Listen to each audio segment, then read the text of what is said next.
50 pontos, publicado em 1936. O programa político da Irmandade.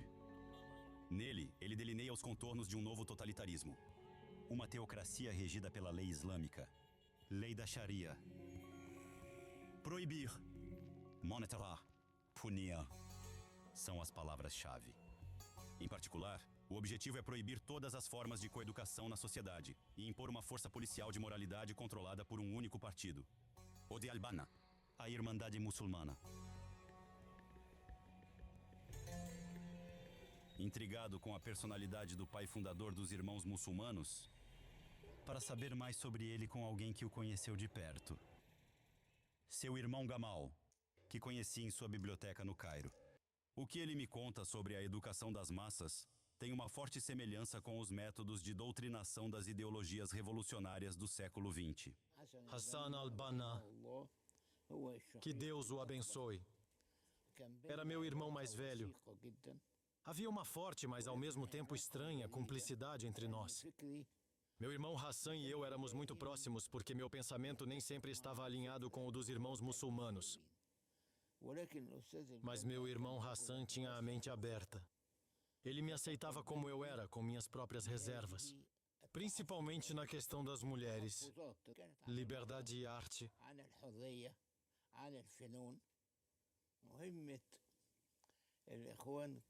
Desde o início, a missão da Irmandade Muçulmana tem se concentrado na educação.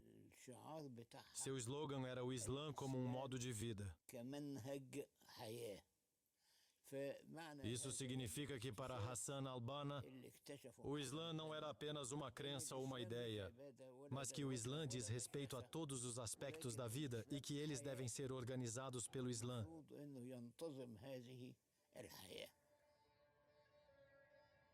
Mas o Islã é a única fonte da ideologia da Irmandade Muçulmana? Não totalmente. A Irmandade também é um produto de seu tempo. O fascismo, e principalmente o nazismo, deixaram sua marca na primeira geração de irmãos muçulmanos, como explica o historiador Ladan Burumand. A propaganda nazista realmente moldou a mente dessas pessoas e teve uma enorme influência. Nos países muçulmanos, o judeu nunca foi alguém poderoso e desonesto que conspirava. Essa noção de conspiração e de um poder oculto que quer controlar o mundo vem realmente da grande propaganda nazista. E os vínculos do grande mufti com os nazistas e seu encontro com Hitler provam que realmente havia uma relação próxima, mas também ideológica, que infelizmente sobrevivem no Oriente Médio sem que as pessoas sequer saibam de onde vêm essas histórias.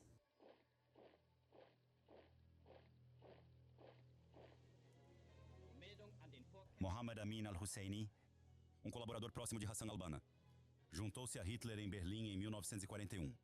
Depois de treinar as divisões SS muçulmanas da Bósnia, no final do conflito mundial, ele pediu à Alemanha que continuasse o genocídio dos judeus até a Palestina.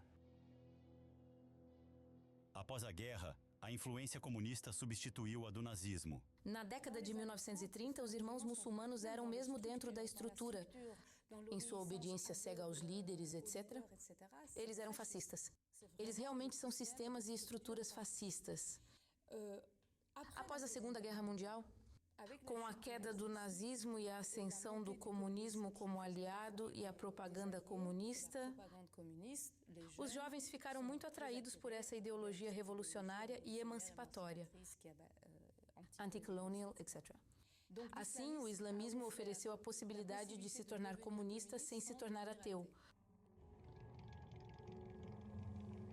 No Egito. O objetivo de curto prazo da Irmandade Muçulmana é derrubar o rei Farouk, que é visto como um fantoche do Ocidente.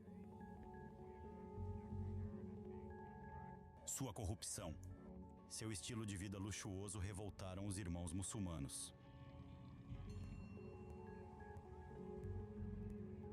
Eles criaram grupos paramilitares clandestinos prontos para a batalha.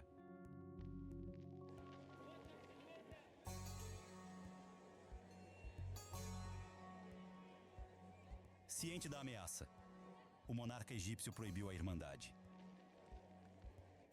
Em retaliação, a Irmandade assassinou o primeiro-ministro do rei.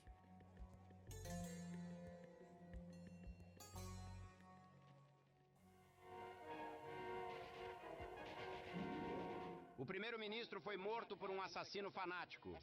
Um estudante que o acusou de vender o Sudão e a Palestina e de dissolver a extremista Irmandade Muçulmana.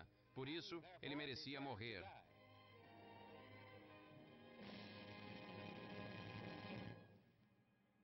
Alguns meses depois, em 12 de fevereiro de 1949, o fundador da Irmandade, Hassan al-Banna, foi morto a tiros pela polícia secreta do regime. Com a morte de seu líder, os irmãos muçulmanos poderiam ter desaparecido. Mas então um novo ator entrou em cena, que os colocaria novamente no centro das atenções. Um oficial do exército egípcio, o tenente-coronel Gamal Abdel Nasser.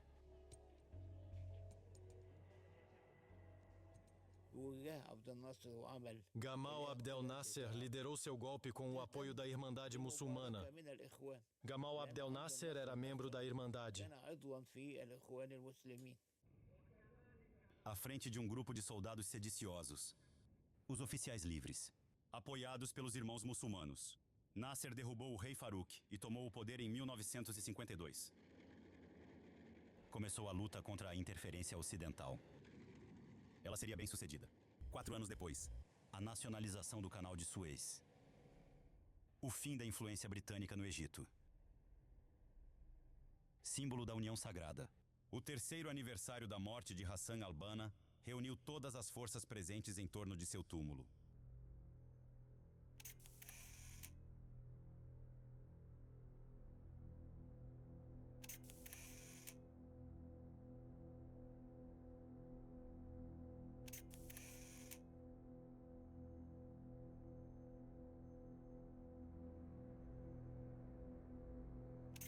Nasser integrou os irmãos muçulmanos aos corpos revolucionários que haviam surgido do golpe de Estado, ao mesmo tempo em que demitia seus quadros para enfraquecer a organização islâmica. Mohammed Mahdi Akef foi um deles, uma das últimas grandes testemunhas daquela época. Guia Supremo até 2010. Esse eminente membro do gabinete de orientação concordou em me encontrar em sua casa, em um subúrbio residencial do Cairo. Quando Abdel Nasser criou seu partido político, ele me convidou para ser um de seus fundadores. Recusei porque pertenço à Irmandade Muçulmana e tinha muito trabalho a fazer dentro da Irmandade. E acho que ele não gostou da maneira como falei com ele. Depois disso, o que posso dizer? Eles estavam me observando. Metade do Conselho do Comando Revolucionário era formado por irmãos muçulmanos. Mas depois de um tempo, surgiu um conflito entre eles pelo poder. E o relacionamento entre eles se deteriorou. O mal-entendido entre o exército e a Irmandade veio à tona. Nasser havia trocado o projeto de um califado islâmico pelo nacionalismo árabe. Ele pode ter sido um irmão muçulmano, mas antes de tudo era um soldado. Sua ambição era fazer do Egito a maior potência regional. Um Estado-nação moderno que incorporasse o secularismo ocidental.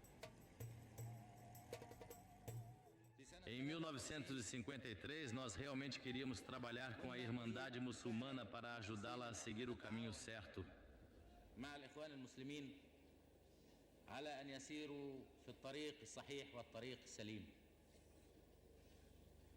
Conheci o Guia Supremo da Irmandade Muçulmana. Ele apresentou suas exigências, o que ele pediu. Em primeiro lugar, ele me disse, você deve impor o véu no Egito e ordenar que todas as mulheres que saem às ruas usem véu.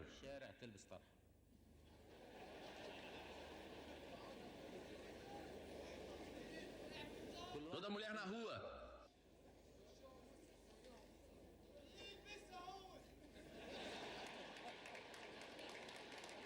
E eu lhe disse, na minha opinião, todos são livres para fazer suas próprias escolhas.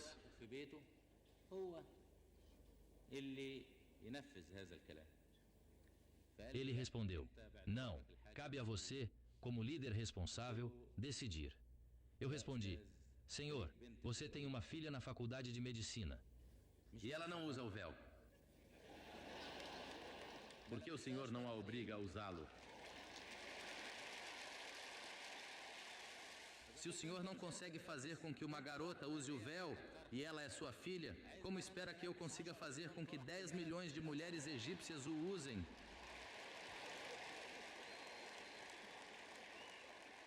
Os irmãos se sentem traídos. O conflito entre nós e Nasser durou até a chamada tentativa de assassinato de Abdel Nasser, em outubro, em Alexandria. Em 26 de outubro de 1954, em Alexandria, enquanto fazia um discurso no rádio, Nasser foi alvo de um ataque realizado pela Irmandade. Foi uma comédia encenada por Nasser. Foi a oportunidade perfeita para que ele se livrasse de todos os irmãos, excluí-los completamente do cenário político, para estabelecer seu reinado como um ditador autoritário.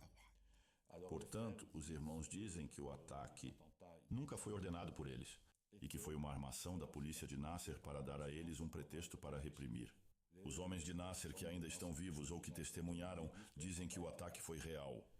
Pessoalmente, acho que sim. E tenho excelentes razões para pensar assim. Tenho certeza de que estou certo. Que o ataque foi organizado pelos irmãos e que foi ordenado pelos irmãos. Gamal Abdel Nasser está entre vocês. Eu não tenho medo. Estou aqui por vocês, por sua liberdade. Assim ele organizou essa comédia que não lhe causou nenhum dano e começou a opressão dos irmãos, executando 6 de seus líderes. Dezenas sucumbiram à tortura na prisão. Milhares de pessoas foram presas.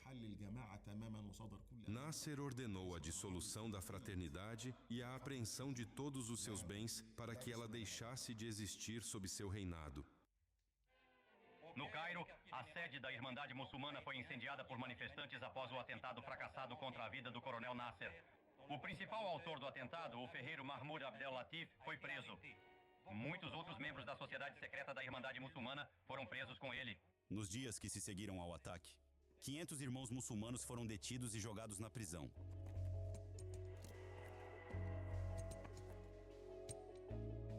Entre eles estava o principal intelectual da Irmandade.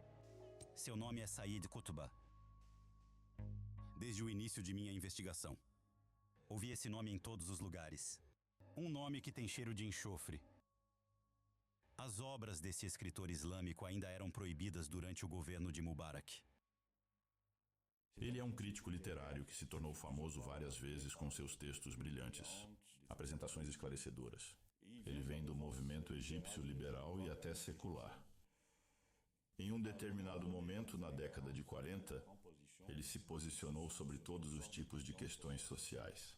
E pouco a pouco, é possível sentir que ele está se tornando cada vez mais sensível à mensagem de que os males da sociedade podem ser curados pelo Islã.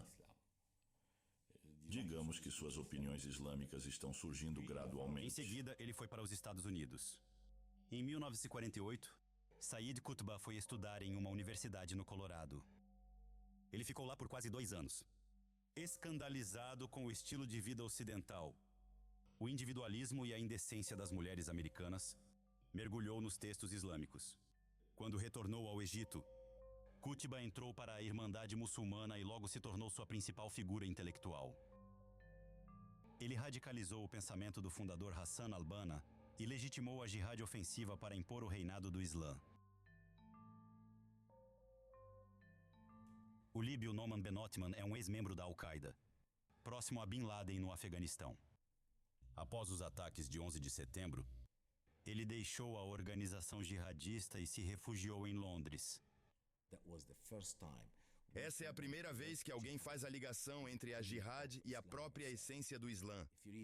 Se você ler Said Qutb na íntegra, o que eu fiz verá que o Islã, seja em um nível teórico ou teológico, não pode existir sem a jihad. Em outras palavras, a guerra física.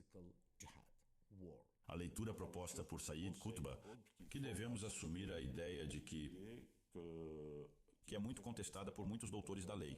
Portanto, é uma leitura muito particular do Alcorão, que a jihad ofensiva é legítima.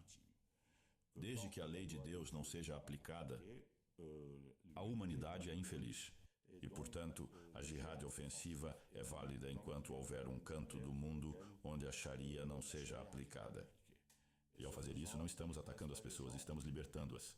É uma jihad, é a libertação, é a eliminação de tiranos. E para ele, a jihad ofensiva é a regra absoluta até que a lei da Sharia reine na terra. O primeiro passo é criar vanguardas. Em outras palavras, grupos como a Al-Qaeda ou outros. Em seguida, a jihad se posiciona como um poder revolucionário. Ela mudará as sociedades, criará estados islâmicos, estabelecer califados islâmicos e, por fim, conquistar o mundo inteiro. Disse que Sayyid Qutb é a principal inspiração por trás de organizações terroristas como a Al-Qaeda. De acordo com Noman Ben-Othman, não há dúvida quanto a isso. Sayyid Qutb influenciou muitas pessoas na Al-Qaeda. Nem todas elas o conheceram, mas seus ensinamentos, suas palestras, suas interpretações, seus conceitos tiveram um enorme impacto. Portanto, sim, esse grupo foi muito influenciado por Sayyid Qutb.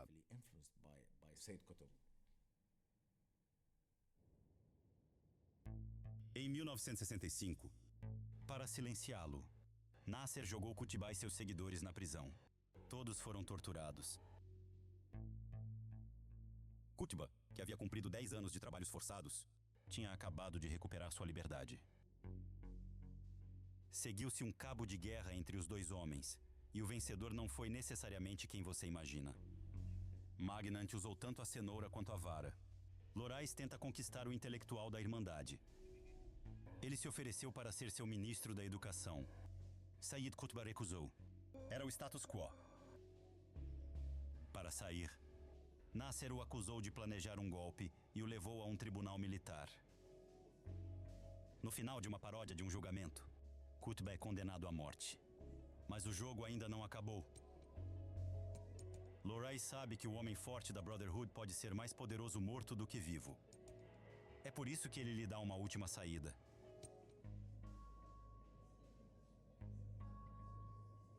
Quando pouco antes de sua execução, a irmã de Qutb o visitou em sua cela. Ela lhe garante que se ele apelar, sua vida seria poupada. Minhas palavras serão mais fortes se eu morrer, responde Qutb. Nasser não teve escolha a não ser mandá-lo executar. Eles ordenaram que ele escrevesse um pedido de clemência. Qutb respondeu: aqui está o dedo indicador. O indicador que atesta a unicidade de Deus. Nunca escreva uma palavra pedindo misericórdia a um governante iníquo.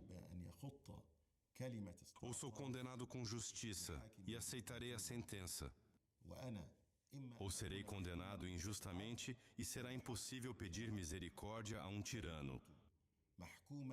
Assim, a sentença de morte foi executada.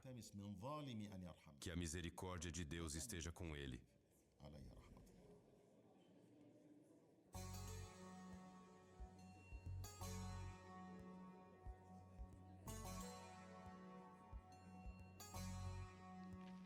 Sayyid Qutb foi enforcado em 29 de agosto de 1966, após a publicação de seu livro Milestones on the Road to Islam, Marcos no Caminho para o Islã. Nele, ele declarou a superioridade da civilização muçulmana sobre a ocidental e a necessidade de o Islã reinar sobre toda a humanidade.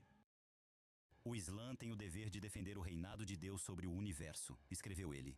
Esse reinado só pode ser válido sob a égide de um regime islâmico, estabelecido por Deus, para o benefício de toda a humanidade.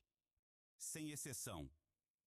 Mohammed Mehdi Akef, que conheceu bem Sayyid Qutb e foi seu discípulo, ainda afirma seguir seu exemplo. Glória a Deus. Sayyid Qutb morreu como mártir na casa de seu Deus. Oprimido por ter escrito Milestone on the Road, um grande livro, no qual não há nada repreensível. O livro foi publicado e vendido em todas as livrarias egípcias. Mas imediatamente após sua publicação, o livro foi banido. E Sayyid Qutb